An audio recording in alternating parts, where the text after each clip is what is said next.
जय हिंद बहने, जय हिंद। आज भी एक वीडियो बना के डाल रही हूँ। यदि अच्छा लगे तो कमेंट बॉक्स में बताइएगा, और ऐसी कोई बात दिल को छू जाए तो अपनी ज़िंदगी में उतारने का कोशिश कीजिएगा, यूज कीजिएगा।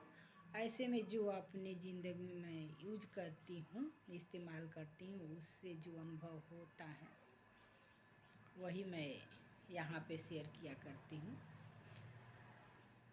देखिए, शुरू से ही हमारे को धर्म में रुचि रहती है। मैं धार्मिक कथाएं पढ़ती हूँ, और वीर बालिकाएँ, वीर विदुषी जो हैं, महापुरुष हैं, ऋषि मुनि का जीवनी मेरे को अच्छा लगता है। उससे कुछ सीख मिले,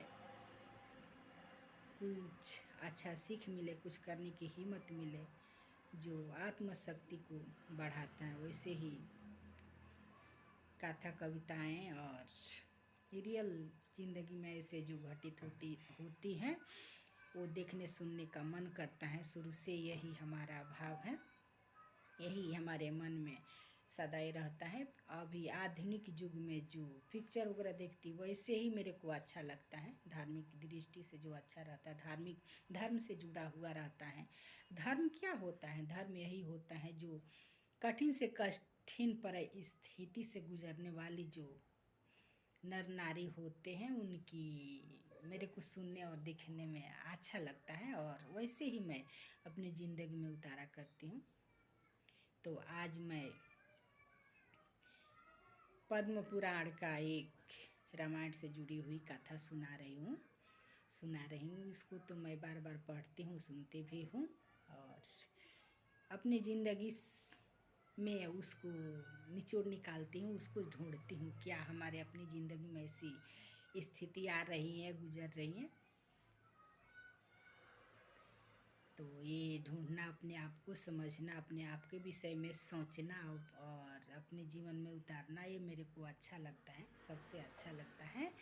और सबसे पहले तो ये मैं कहना चाहती हूँ कि आज मैं बहुत खुश हूँ, बहुत खुश हूँ, और आगे भी खुश रहूँगी, आगे भी खुश रहूँगी।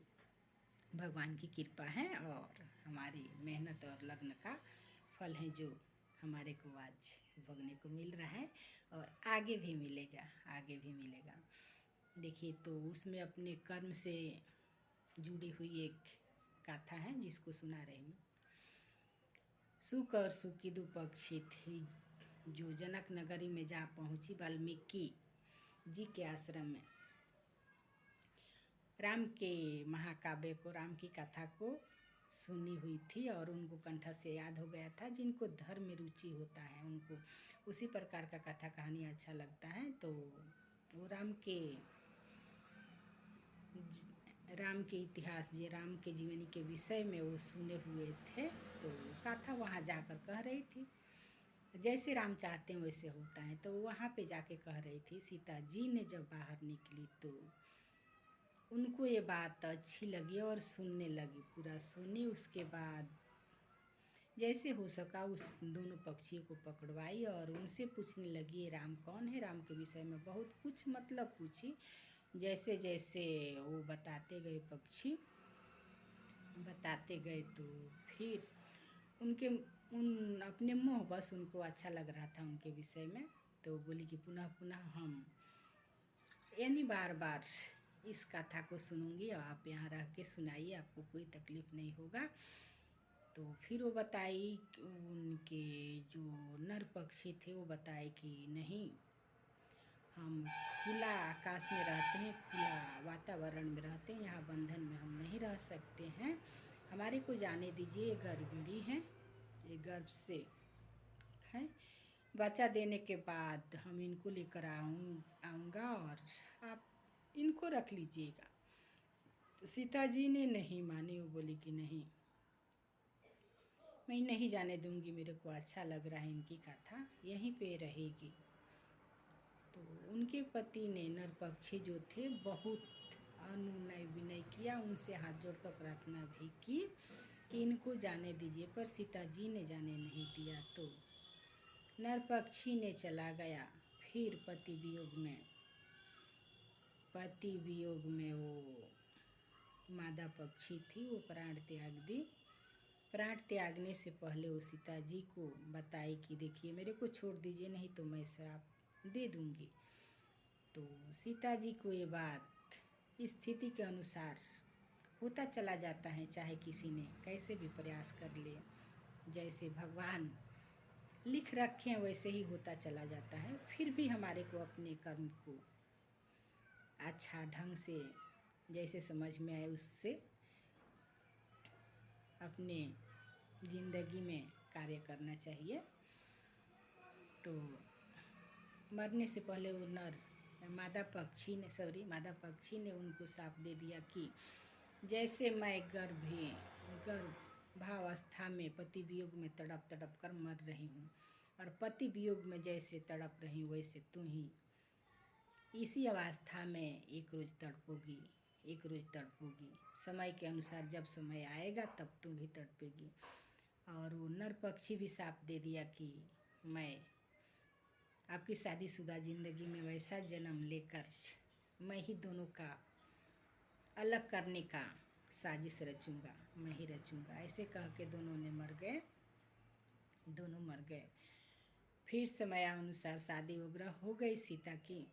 फिर समयानुसार सीता को भी वो स्थिति आई, गर्भावस्था में राम जी का वियोग सहना पड़ा, कितना कठिनाइयाँ उठाना पड़ा।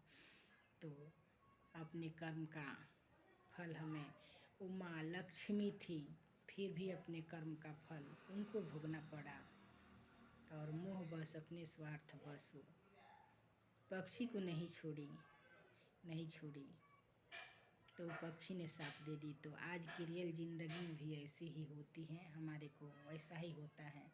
जैसे हम करते हैं, किसी के मोह में आकर किसी को तकलीफ़ देते हैं, तो किसी न किसी रूप में वो कर्म का फल हमारे ऊपर आता है और हमें भोगना पड़ता है। तो उस समय हमारे को याद नहीं आता है। मैं तो याद किया करती हूँ, मेरे को याद भी आ जाता है। कोई तकलीफ़ मुझ पे आती है तो पीछे कुछ दिनों की पहले हमारी स्थिति में रियल ज़िंदगी में ऐसा कोई घटना घटा होता है तो मुझे याद आता है। किसी न किसी को दुख तकलीफ़ नहीं देते हैं। अपने कर्मों का फल हर किसी को भोगना पड़ता है।